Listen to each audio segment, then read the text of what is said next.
My name is Marilyn Claire Alden. I'm 68 years old, and for most of my life, I've been a wife, a mother, and the quiet heart of Hazelbrook Apple Farm, nestled deep in the rolling green hills of Pennsylvania. This place has been my home for nearly 50 years. Every callus on my hands, every aching joint from arthritis carries the memory of cold mornings when Tom, my husband, and I would prune each tree together. Every loaf of bread I baked by hand, every time I set up our stall at the farmer's market, it was all part of the life we built, side by side.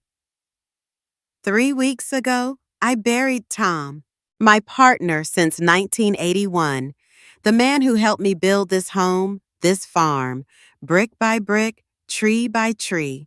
We were never wealthy, but we had a roof, a farm, and 2 children we thought would carry on everything we started. The morning after the funeral, I woke up early, like I always do. But inside was a strange kind of emptiness, not just from losing Tom, but from realizing that maybe what we believed was family had quietly fallen apart a long time ago. I just hadn't dared to face it.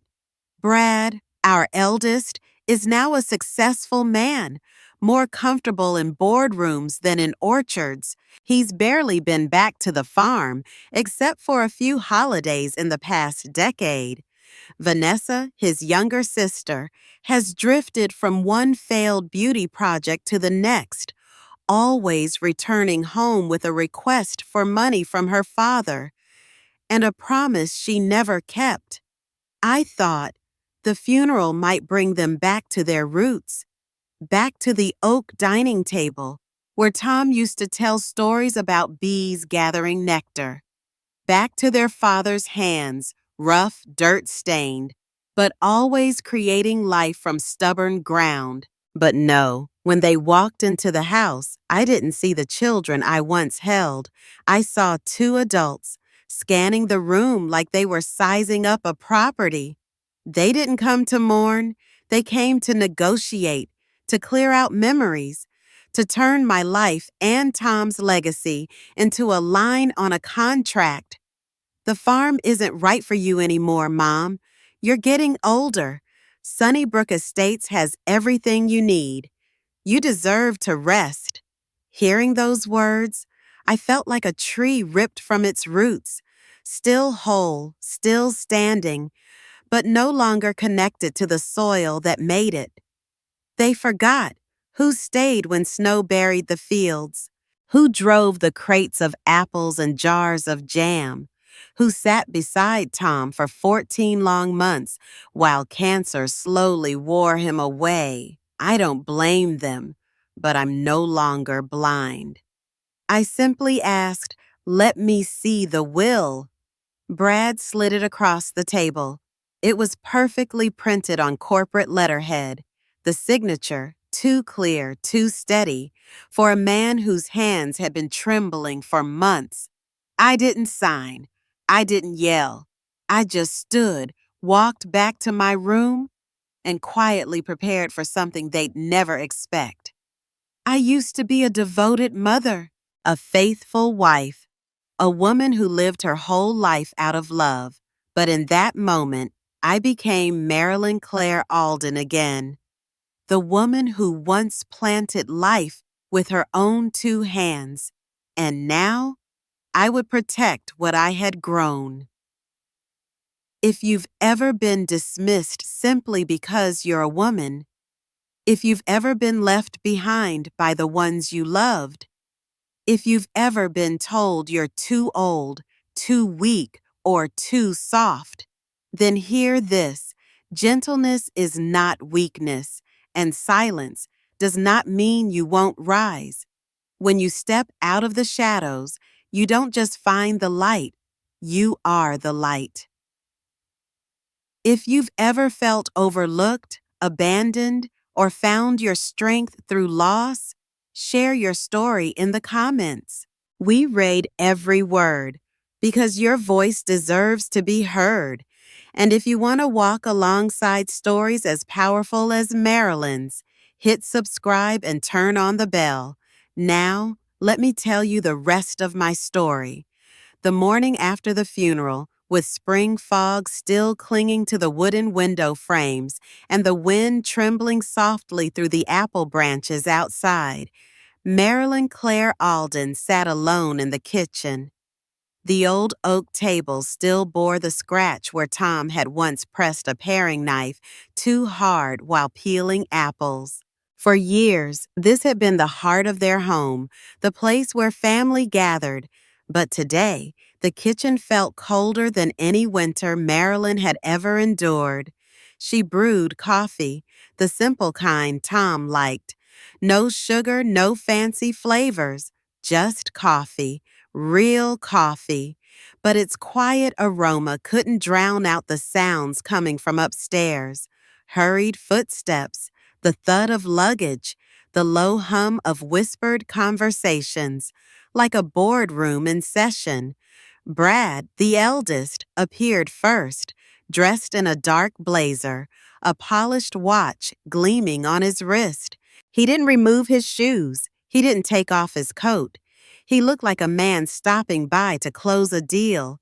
Moments later, Vanessa came down, neat in a cream silk blouse, hair perfectly curled, lipstick intact. They took their seats at the table. No eye contact, no hugs, no questions about the night before, no mention of grief, no word about Tom. Marilyn poured the coffee quietly. No one commented on the smell.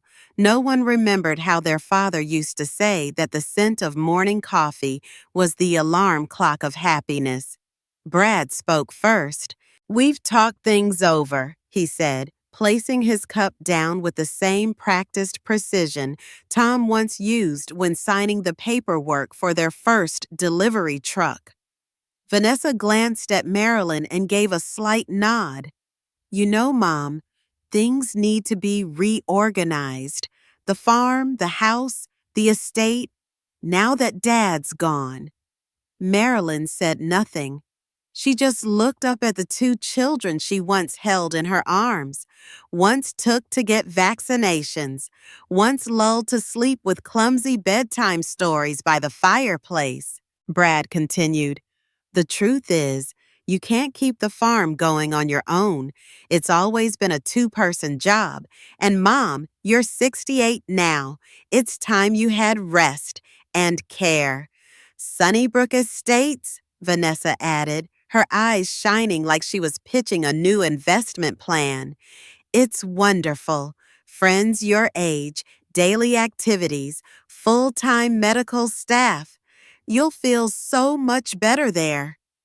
Marilyn set her spoon down onto the saucer.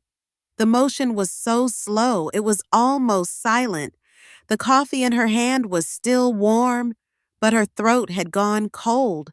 "I never asked either of you to come take care of me," she said softly, her voice barely more than a wisp of steam. "All I wanted was for you to sit down, just for a moment, with me, to remember your father, to remember this home." Brad frowned slightly. "Dad told me, Mom, before he passed. He wanted us to take over. Melissa and I are ready." Marilyn tilted her head. "And when exactly did your father sign the papers?" Brad pulled out a folder, the name of his company printed boldly at the top. Inside, a copy of the will, typed neatly, without a single smudge. At the bottom, the signature, Thomas Alden. Elegant, steady, almost like calligraphy.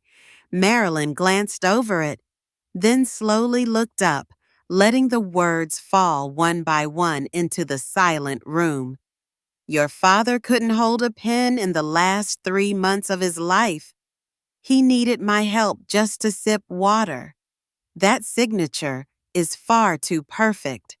Vanessa jumped in quickly, her voice edged with urgency, as if trying to patch the crack before truth could seep through.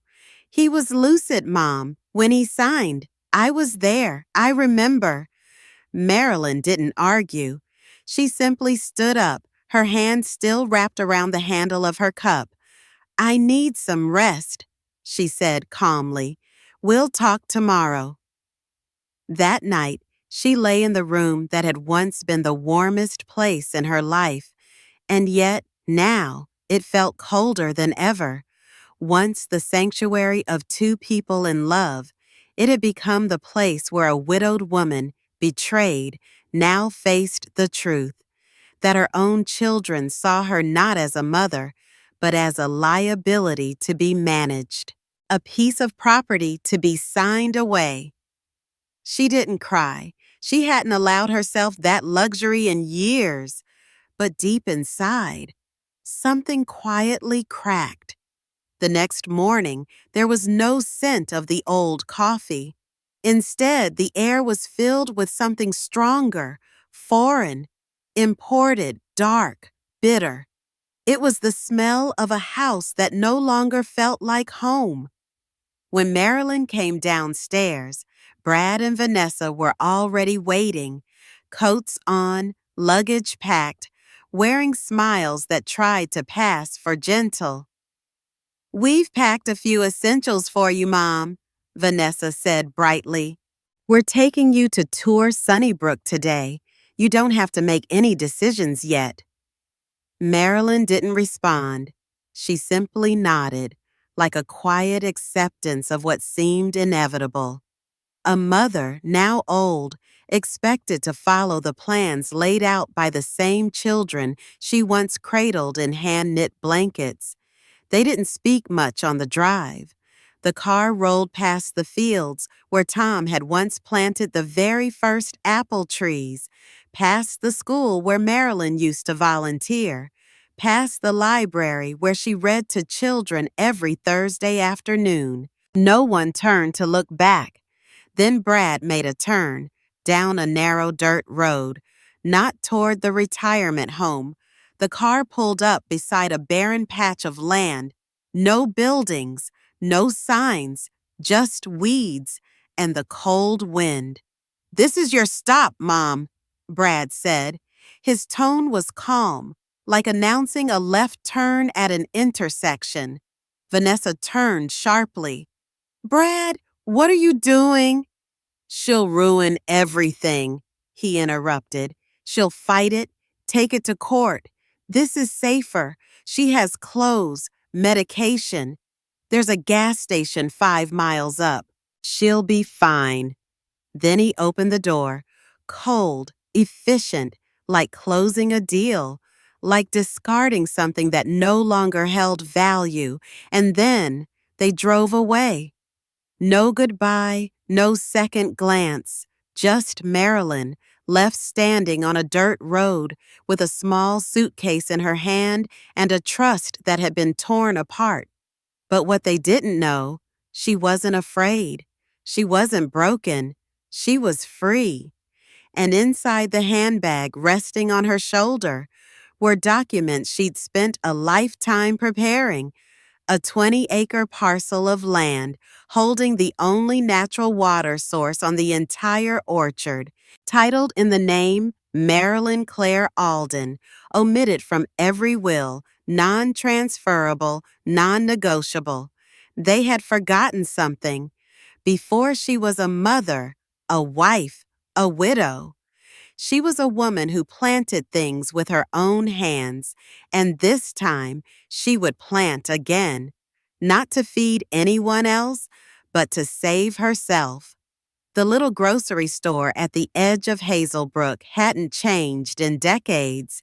Its wooden sign had faded under the seasons, and the tiny bell above the door still rang with that same familiar chime whenever someone walked in. A sound that reminded people this place had never tried to race against time. Marilyn Claire Alden sat on the wooden bench near the store entrance. The suitcase beside her, neatly packed but heavy, had been prepared by her own children, For convenience, they'd said. When moving to the retirement home, she didn't touch it anymore. To her, it felt like a small coffin, holding the version of her life they thought they could manage. But she was still alive, and inside the crossbody bag on her shoulder was the part of her life they never knew. Ray Hankins, the store owner, stepped out from behind the register. He had known her for over 30 years. His eyes scanned her face, surprise turning quickly into concern. "Mrs. Alden?" he said gently, wiping his hands on his worn apron. "You don't look, well." Marilyn looked up at him, a faint, awkward smile on her lips. "I'm just resting, Ray. It's been a long day." "Tom," Ray started, then stopped. He didn't know what else to say, only, "He was a good man." Marilyn nodded, "and he never meant for things to end like this." Ray glanced at the suitcase, then back at her, like he wanted to ask more but didn't dare. "Do you need to make a phone call?" he asked instead. "Yes, if you don't mind." He led her behind the counter, past dusty shelves of cookies and old cereal boxes, into a small back room. There was a landline phone and an old leather-bound ledger still sitting open on the desk. She picked up the receiver. Her hand trembled, not from age, but from everything she was about to put into words. The line rang once, then a low, steady voice answered, "Franklin Moore speaking." Marilyn drew in a breath.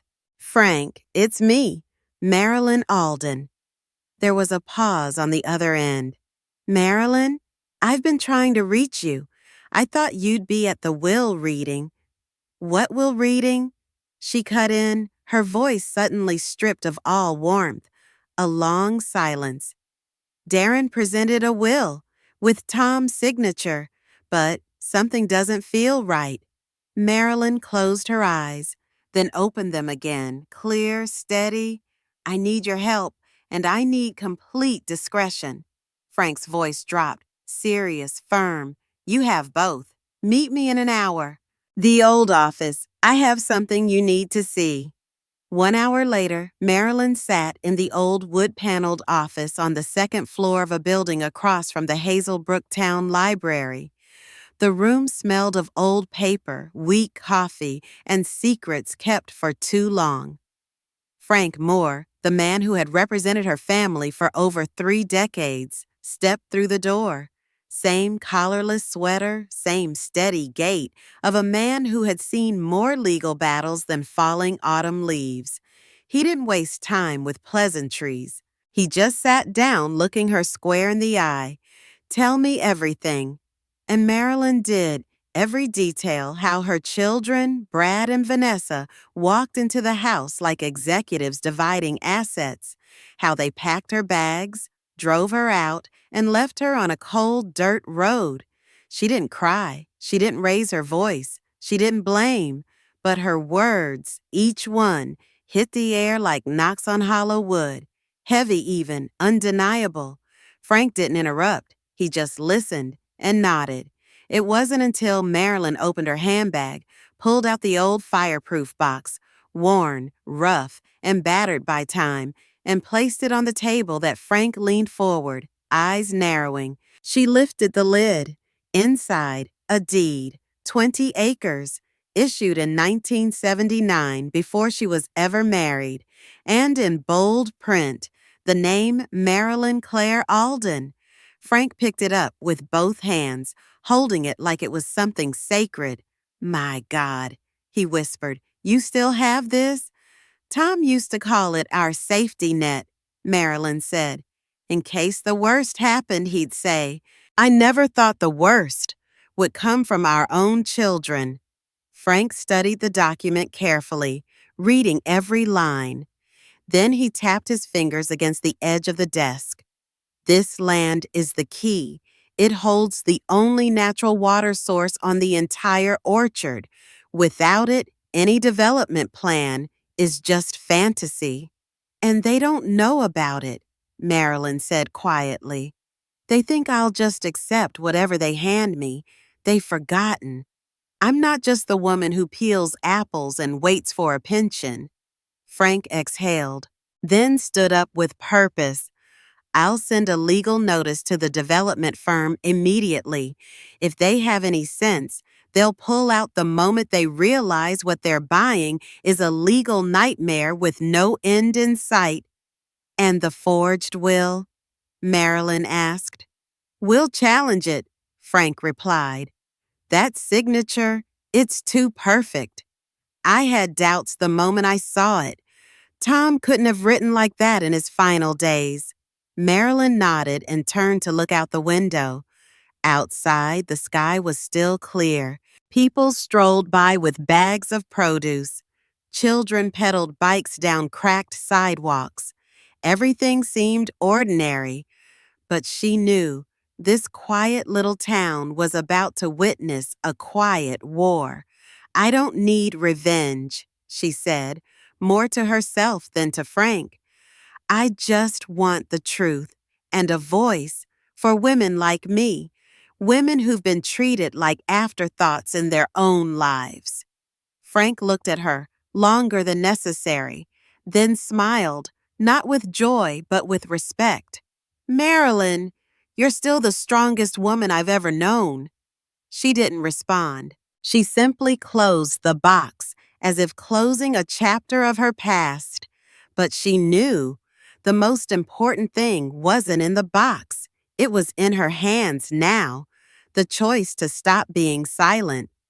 When Frank Moore pressed the final stamp on the thick stack of legal documents and clicked submit on the emergency filing to the district court, his office fell quiet for a moment, as if a storm had just passed.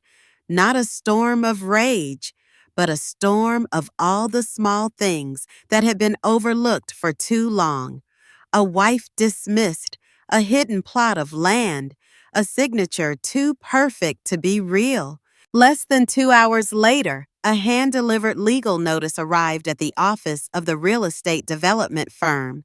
The same firm Brad and Vanessa, Marilyn's own children, had quietly signed with.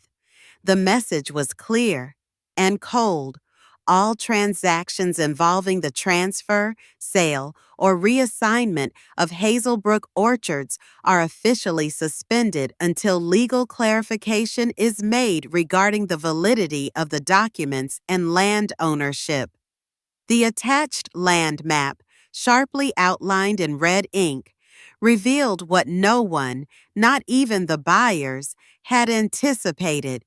The 20-acre plot, sitting at the center of the property, holding the only natural water source, was not under Brad and Vanessa's legal ownership.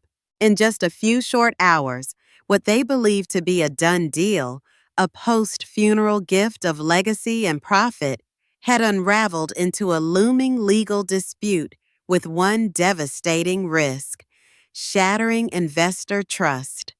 On the second floor of the old red brick building where Frank had kept his law office for over 30 years, Marilyn sat quietly by the window, a glass of water untouched in her hand.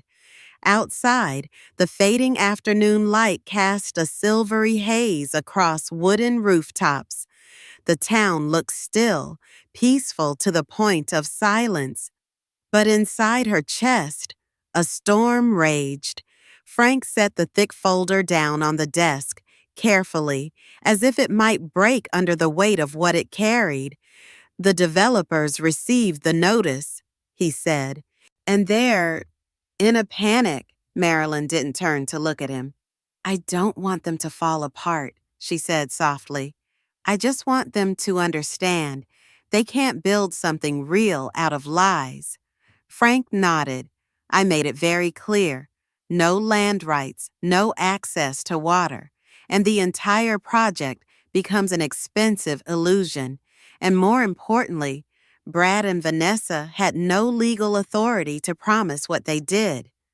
He paused, choosing his next words with care. Marilyn, you've put them on the defensive.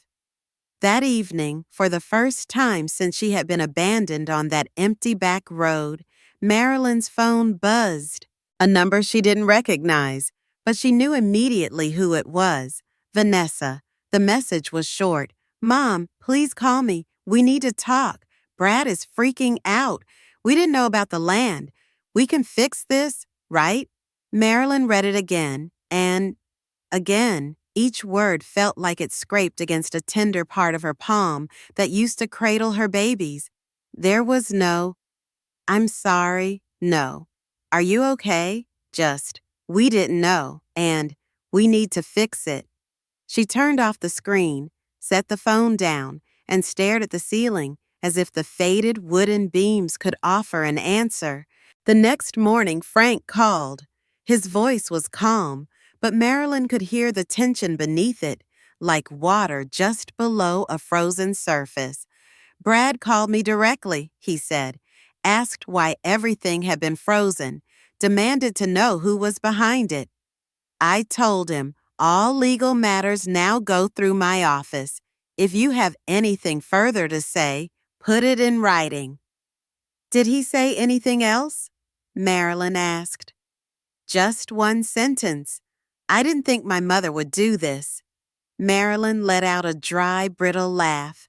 It sounded like a broom dragging across sun-baked brick in the middle of a drought. They thought I was powerless, Frank. They thought being a mother meant I would forgive forever. Frank said nothing. He knew what she carried inside wasn't some outburst of rage. It was a fracture that had been quietly forming for years. And now, it had simply broken open. Whispers began to spread through town. The people of Hazelbrook, who were used to seeing Marilyn in her old sweater, walking past the post office each afternoon, now spoke in hushed tones about a dispute between a mother and her children. Some felt sympathy, others only shook their heads, but everyone understood. Something serious was unfolding, and Marilyn Alden was no longer just the woman behind Tom Alden. She was the one standing alone and not backing down. In Boston, Brad and Vanessa found themselves facing something they never imagined would come from the same woman who once made soup when they were sick, slipped money into their wallets in college, and quietly sold her wedding earrings to help Vanessa survive her first bankruptcy. They were facing a wall of silence, calm, deliberate, impenetrable. They sent emails, no reply. They called, no answer. They mailed handwritten letters, returned, unopened. They didn't understand, because they had never once imagined that Marilyn would choose to stand on her own, instead of clinging to the children she had poured her life into raising. A week later, Frank called. The developers have withdrawn from the project. Marilyn looked up. Because of the land?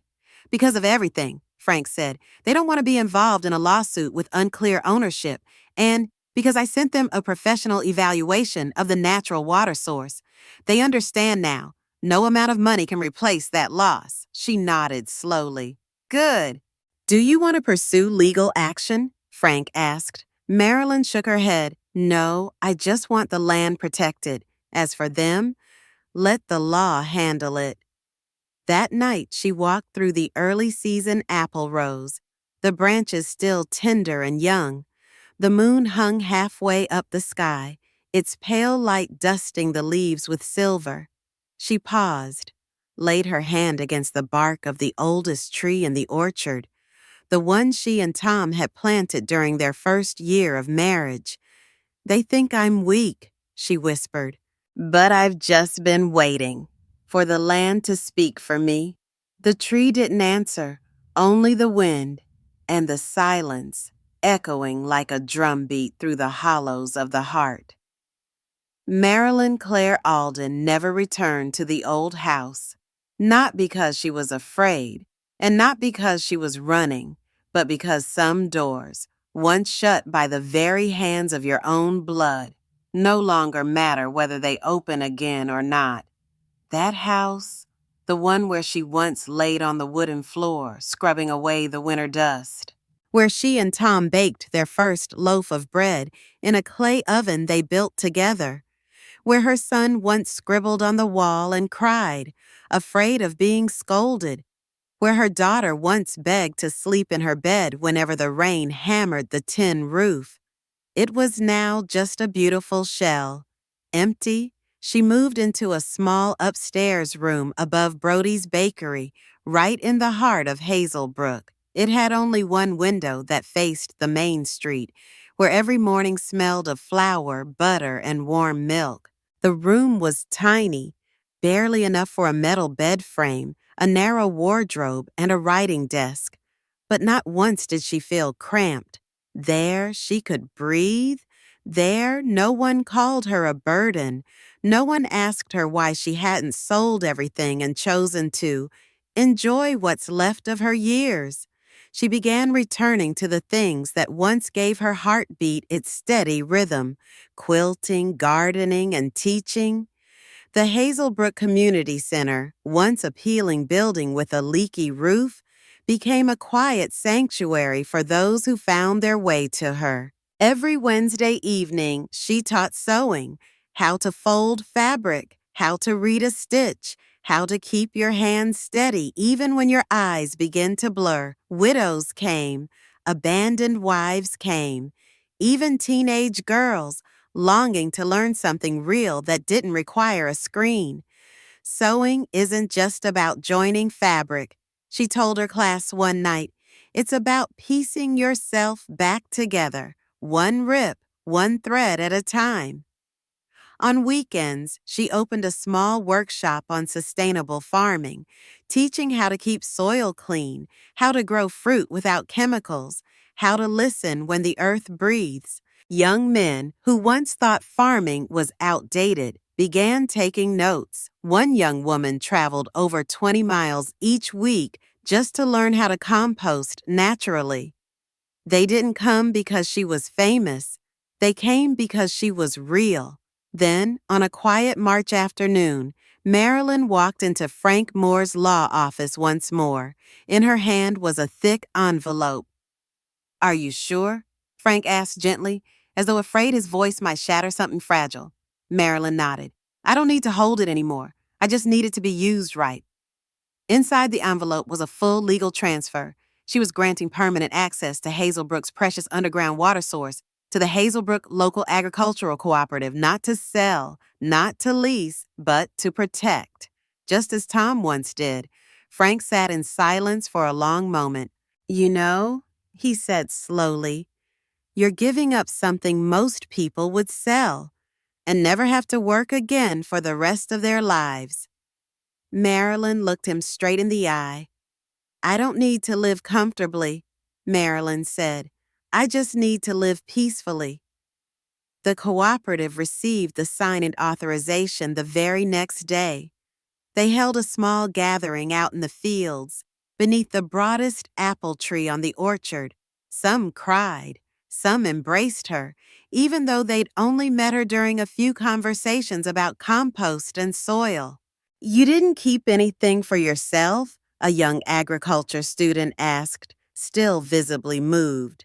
Marilyn placed her hand gently on his shoulder. "Keeping faith is enough." That entire spring, Marilyn never set foot on the land where the old house still stood, where Tom had passed. But every morning as she walked down the bakery stairs, she paused by the little glass window and looked out toward the distant hills where the rows of apple trees continued to grow. And she knew she had never really left. The land remained, the water still flowed, the trees kept blooming. Only people changed, either to grow or to lose their way. Brad and Vanessa never returned to Hazelbrook after everything. Rumors said they lost deals, were cut off from funding, maybe even flagged for financial investigation. But no one in Hazelbrook asked, not out of fear, but because simply no one cared anymore. They were part of her past, no longer her roots. Marilyn never told anyone what she truly felt when she read Vanessa's final message. Mom, if you hadn't done this, everything would have been different. No apology, no regret, just a quiet accusation, as if she had been the one to divide the family. Marilyn didn't respond. She folded the phone shut and placed it in a locked drawer, where she kept the things that had slipped from her hands, but she wasn't quite ready to throw away.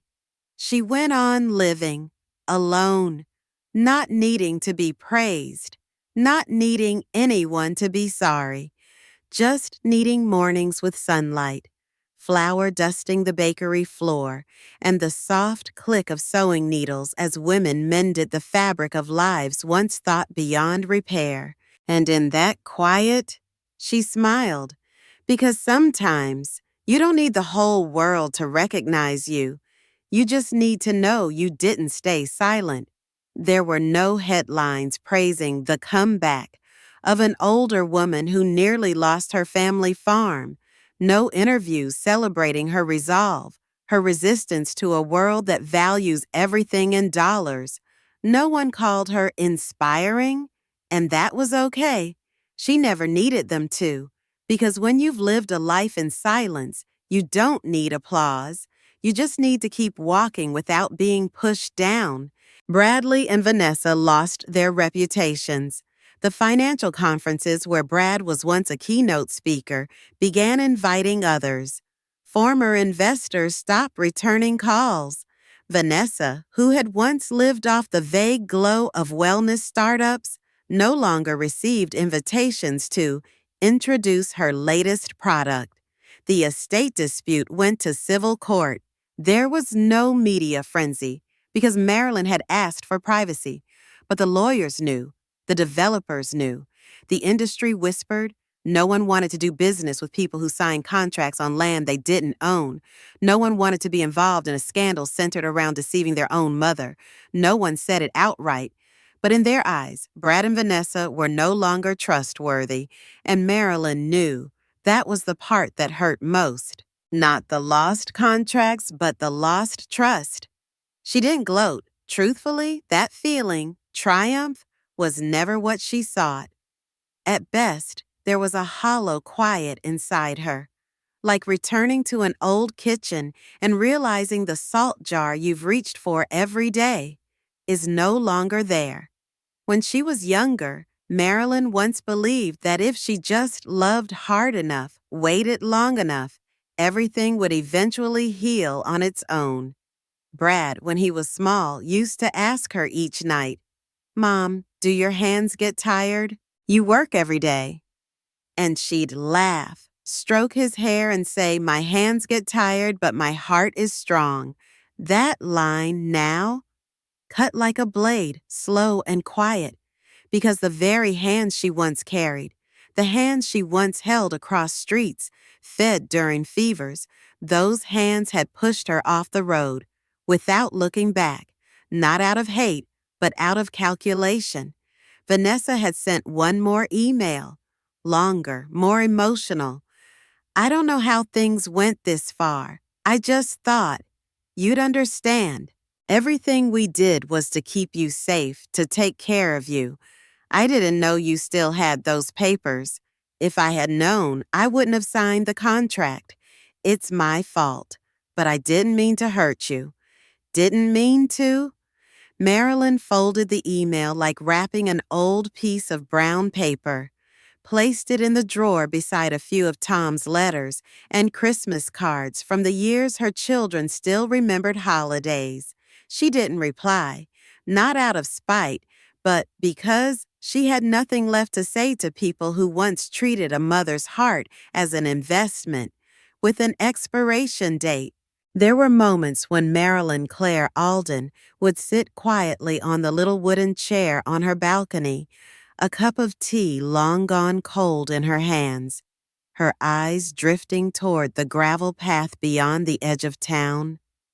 That road, the one where her children had left her behind, as if she were an old bag that no longer fit in the trunk.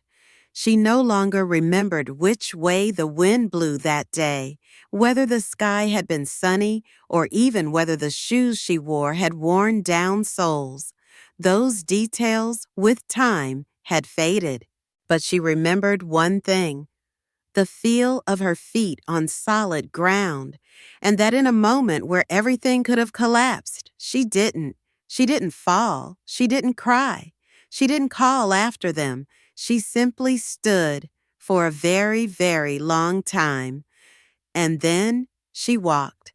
Some chapters of life come without warning, not because of some dramatic event, but because of the quiet collapse of trust.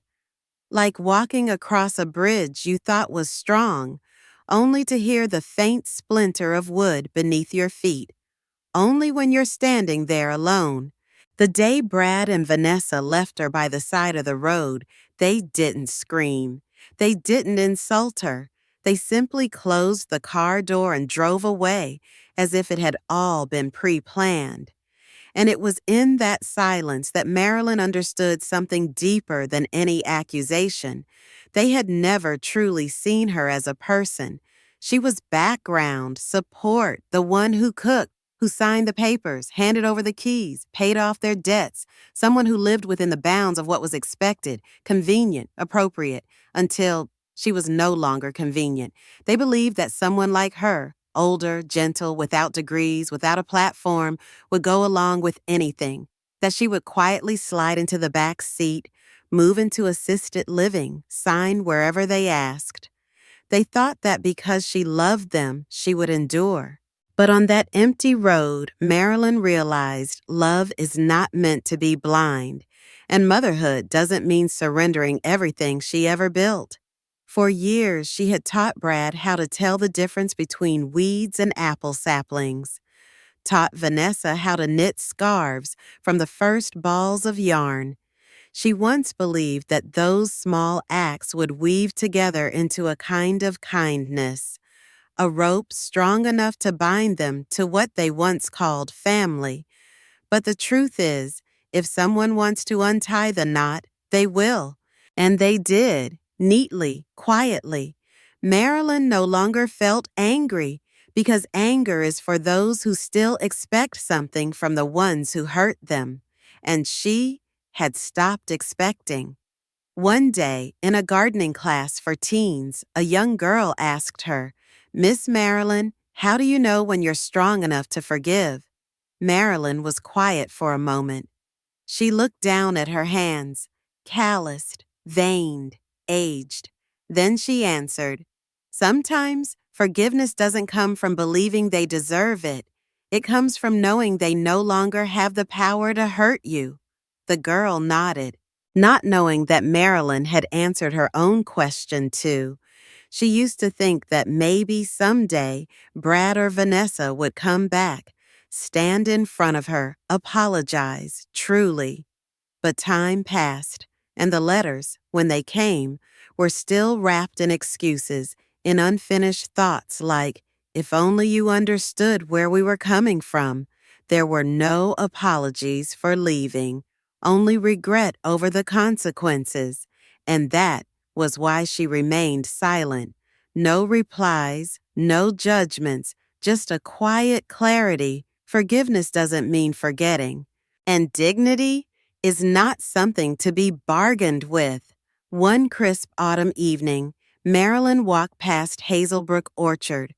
The old land lay quiet, as if nothing had ever happened. The apple trees were heavy with fruit. Down the dirt path, a few children ran through the rows, laughing, picking fallen apples. They didn't know who she was, but one little girl turned back, held out a shiny red apple, and asked, "Do you want one?" Marilyn accepted, took a bite, tart at first, then sweet, crisp. It was the same variety she and Tom had once planted. She looked up at the canopy of leaves. The golden light of sunset filtered through, flickering like it remembered, and she smiled, not from victory, but from something deeper. Rebirth. No one can measure a woman's strength by the volume of her voice. True strength sometimes looks like simply refusing to sit down when the entire world insists you should. And Marilyn did exactly that. No noise, no blame, just the quiet act of holding on to her name, refusing to let anyone rewrite it for her, even if they called her Mom. Marilyn Claire Alden no longer needed validation. She didn't live for gratitude, nor did she wait for the day her children might return with apologies, calling her name in regret, because she had already walked the road she needed to walk, not to become someone new, but to return to who she truly was. Every step she took, from the dirt road where she was left behind, to the little room above the bakery, through each sewing class, every gardening hour, was proof of a truth society often forgets. Gentleness is not weakness, and silence does not mean surrender. How many women, like Marilyn, have been dismissed simply because they didn't fight the right way, because they didn't yell, didn't demand, didn't rebel? How many mothers have believed that love must always come with endurance? So much so, they forgot they too deserve protection? Marilyn never claimed to be a symbol. She was just a woman, once pushed to the edges of her own family, once on the verge of losing everything, who stood up quietly and embraced what remained of her life with hands that knew earth and thread and the kind of love that doesn't ask for anything in return. And if you, reading this, listening to this, sitting quietly in the corners of your own life, have ever felt like a shadow, forgotten, left behind without anyone looking back, then let Marilyn's story be your reminder. You are not invisible. You are not small. And you are not alone. If you've ever been underestimated, if you felt like you had to suffer just to be seen, share your story in the comments. We're here to listen, not to judge, but to see you, to name you, and to witness your quiet return to life. Don't forget to subscribe to stay connected to stories of quiet resilience, of those who heal without hate, who rise not with noise, but with dignity, and with the light they carried all along. Because sometimes all it takes is one person brave enough to tell their story for someone else to finally find their way home.